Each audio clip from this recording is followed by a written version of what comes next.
Hi guys, आज हम लोग डेडलॉक प्रिवेंशन का पार्ट 2 लेके आए हैं।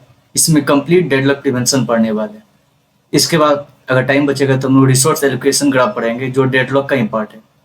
ठीक है, आज का वीडियो 15 मिनट से 20 मिनट के बीच में हो सकता है। ठीक है, तो आप लोग ध्यान से पढ़िएगा। जिसमें डेडलॉक प्रिवेंशन पार्ट 2 है, पार्ट 1 पे पिछले वाले वीडियो में था। इससे आपका डेडलॉक प्रिवेंशन कंप्लीट हो जाएगा। फिर आने वाली वीडियो हम लोग पढ़ेंगे मेमोरी मैनेजमेंट।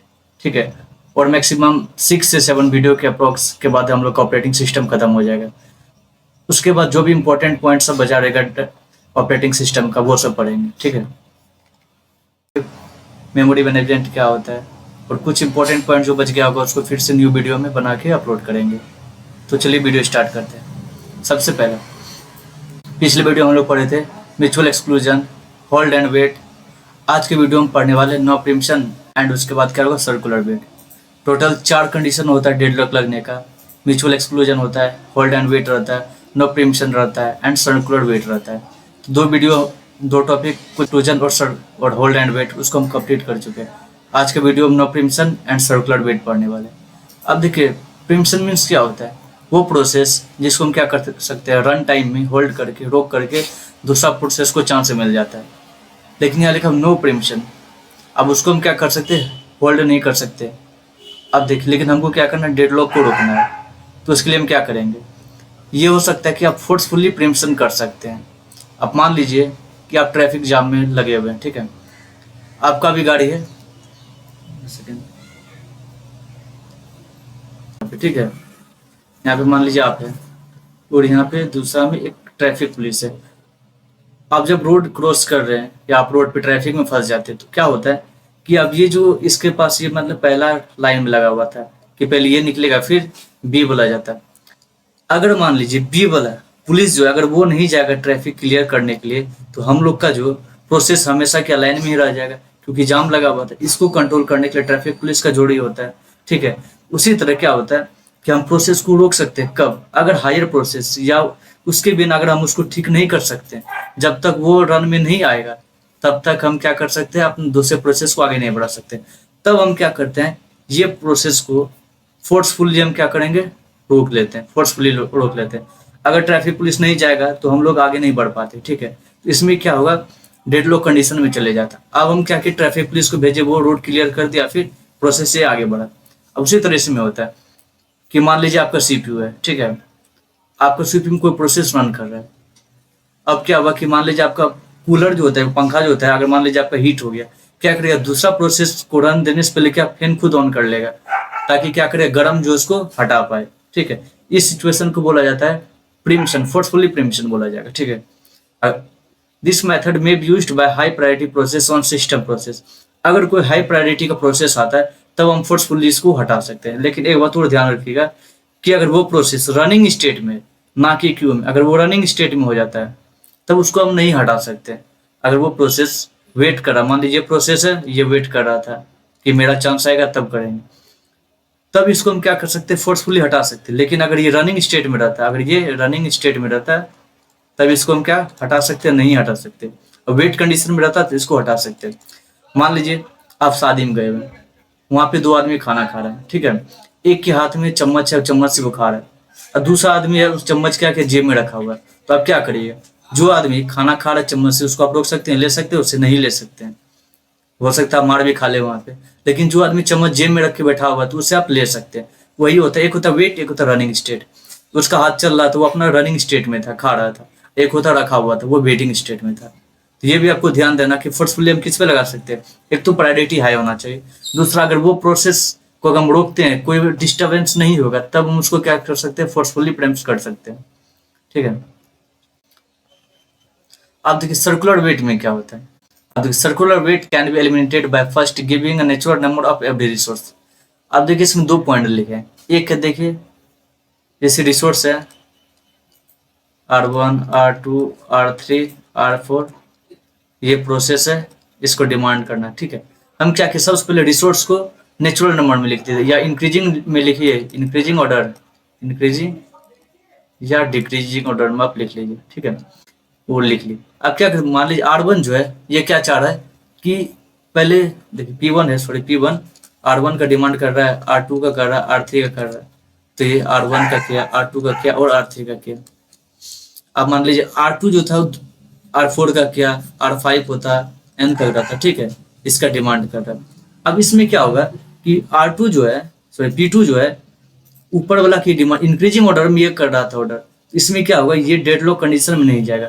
अगर हम रिसोर्स को इंक्रीजिंग ऑर्डर में लिखते हैं, उसके बाद क्या करते हैं, हर एक रिसोर्स को इंक्रीजिंग ऑर्डर में हम उसका वैल्यू देते हैं, रिसोर्स देते हैं हर एक प्रोसेस को, तो इसमें क्या वो डेडलॉक कंडीशन में नहीं जाता है। तो allow every process to either only in the increasing or decreasing of the resource number. If a process require a lesser number, in case increasing order, then it must first release all the resource larger than required number. यहाँ पे देखिए बोल क्या रहा है, जैसे P1 है, इसको चाहिए R2, R4, R9, ठीक है, इसको चाहिए था रन करने के लिए, तो R1 से लेके Rn तक दे दिए, इसी में मान लीजिए R50 है ये। अब P1 का डिमांड R2, मान लीजिए R2 यहाँ होगा, R4 और R9 यहाँ होगा। अब फिर क्या, अब इसका रनिंग कर रहा था, बीच में इसका डिमांड पड़ गया कि हमको R5 चाहिए।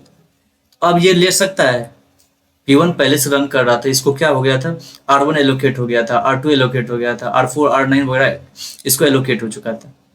अब अगर इसको R5 चाहिए, देखिए R5, R2, R4, R9 के बीच में आ रहा, मतलब बिटवीन द R9 आ रहा, तो हम क्या करेंगे, R5 से जो भी बड़ा रिसोर्स है उसको क्या करेंगे, हटा देंगे। ये R9 था, इसको हम हटा दिए, तब क्या करेंगे, R5 को फिर से एलोकेट कर सकते हैं।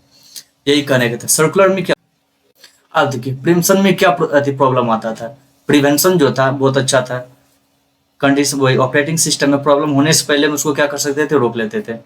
अब इसमें एक तो बुराई क्या था कि अब इसमें बहुत सारे रिस्ट्रिक्शन लगा देते थे कि सर्कुलर लूप में, कि इसको होल्ड कर लेंगे, अगर सब मिल जाएगा फिर हटाएंगे। फिर क्या करते थे, म्यूचुअल एक्सक्लूजन में होता है कि हम लोग का सिस्टम ना स्लो काम करता था। तो different deadlock prevention approach, but different type of restriction या condition on the process and resource, because of which system becomes slow and resource utilization and reduce system. अब क्या इतना सारा उसमें रिस्ट्रिक्शन लगा दिए थे, उससे क्या हो जाता था, हम लोग का जो सिस्टम था स्लो हो जाता। अब देखिए बैंकर्स एल्गोरिथम, हम पिछले वीडियो में पढ़े थे, बैंकर्स एल्गोरिथम क्या होता है कि मेरा जो डिमांड है और मेरे पास कितना बचा हुआ है, ठीक है, मान लीजिए मेरे पास कितना बचा हुआ है, अगर बचा हुआ, अगर मेरा डिमांड का जो नीड था, ये जो नीड था डिमांड का, अगर वो फुलफिल कर लेगा तो प्रोसेस को आगे बढ़ने देता है। अगर वो फुलफिल नहीं करेगा तो पहले बोल देगा हम नहीं करेंगे। तो इससे क्या होगा, हम लोग का सिस्टम डेडलॉक में नहीं जाएगा। बैंकर्स एल्गोरिथम का पिछले वाला वीडियो में आप इसका समझ सकते हैं कैसे हम लोग किया, उसमें डिमांड था, नीड था, कैसे एलोकेट करते हैं वगैरह से। अब देखिए अवॉइडेंस क्या होता है, जनरली पहले हम उसका एडिशनल इन्फॉर्मेशन निकालते थे कि कौन सा प्रोसेस कौन सा रिसोर्स का डिमांड कर रहा है। फिर देखते थे कि अगर वो डिमांड को फुलफिल करने पे मेरा जो सिस्टम है डेडलॉक में जाता है या नहीं जाता है। उसके बाद हम क्या करते थे, डिसाइड करते थे कि अब सिस्टम को रन करने दिया जाए या नहीं दिया जाए, या हम प्रोसेस को वेट करने के लिए छोड़ दे या उसको रनिंग प्रोसेस में लाए। ये था अवॉइडेंस में। उसके बाद है लास्ट वाला था डेडलॉक डिटेक्शन एंड रिकवरी। इसमें क्या होता है कि this is a possibility of deadlock which must be detect using different approaches. आप देखिए मेरा ऑपरेटिंग सिस्टम का कंडीशन था कि अगर हम लोग का ऑपरेटिंग सिस्टम इफिशियंसी 40% से लेस आता है तो हम समझ रहे हैं कि इसमें प्रॉब्लम आ रहा है, ठीक है। ये दोनों हम 40 कर दिए। देखिए दो अप्रोच से हम लोग सॉल्व कर सकते हैं डेडलॉक डिटेक्शन का। एक एक्टिव अप्रोच, एक होता है लेजी अप्रोच। मान लीजिए ये आप है, ठीक है, ये मान लीजिए प्राइम मिनिस्टर है, ठीक है।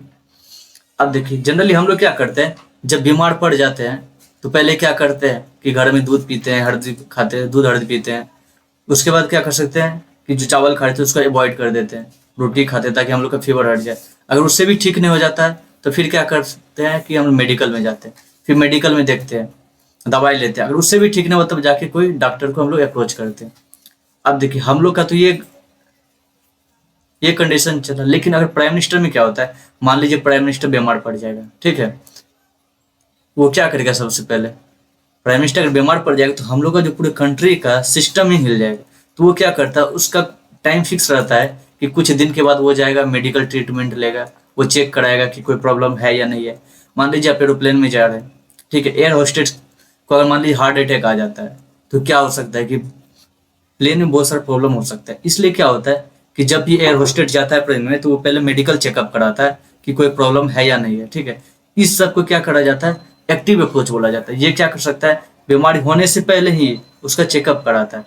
अब देखिए एक्टिव अप्रोच में क्या होता है कि देख रहे हैं कि 4 दिन हुआ, जाते डॉक्टर से मिल लेंगे, फिर 4 दिन के बाद फिर मिल लिए, 4 दिन के बाद फिर मिल लिए। अब लेजी अप्रोच में क्या होता है, 2 साल हो गया, अब बीमार पड़ गया तो वे जाता है पहले मेडिकल में मिलने के लिए। ये मेडिकल शॉप है हम लोग का, इसके पास आके मिला।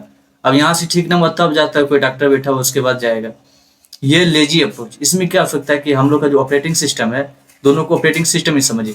अब क्या होता है कि वो प्रोसेस जिसका इंपॉर्टेंस ज़्यादा है, वो क्या करता है, एक फिक्स इंटरवल के बाद अपना चेक करता है कि मेरा जो ऑपरेटिंग सिस्टम है सही से काम कर रहा है या नहीं कर रहा है। लेजी अप्रोच में क्या होता है कि चलो जब देख रहे हैं आप कुछ नहीं काम कर रहा है, मान लो 5 को आउटपुट निकलना था, अब एक ही आउटपुट निकल रहा है, तो आप जाते हैं चेकअप कराने के लिए या कोई मिस्त्री को बुलाते हैं, फिर वो ठीक करते हैं, तो उसको बोलते हैं लेजी अप्रोच। आप देखिए रिसोर्स एलोकेशन ग्राफ क्या होता है।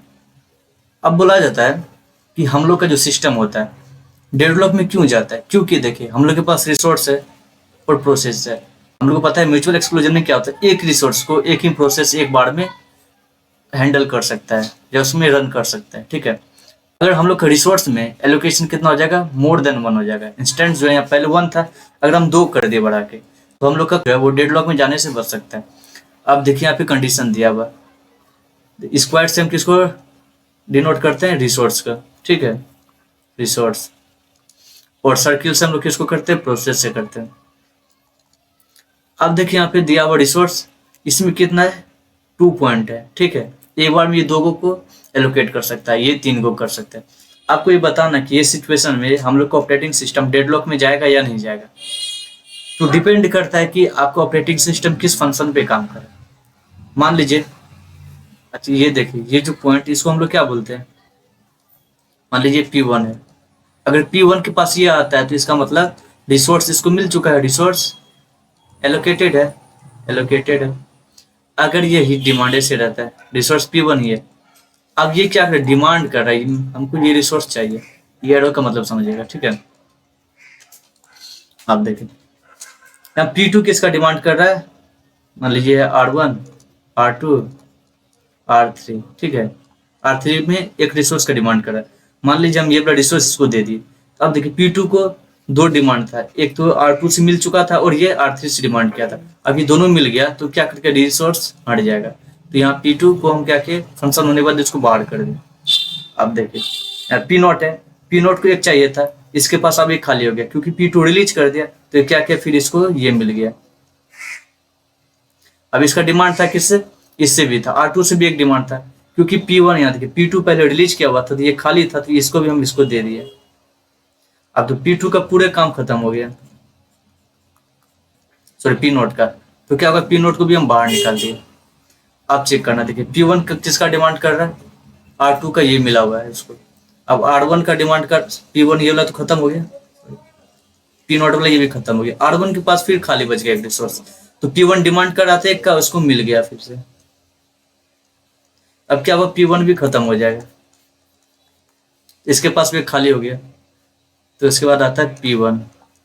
अब देखिए इसको 2 का डिमांड था, एक मिल चुका था, ये भी एक छोड़ दिया है और ये P1 वाला भी छोड़ दिया, तो 2 खाली था, 2 का डिमांड था, इसको भी फुलफिल हो गया, तो P3 भी आ गया।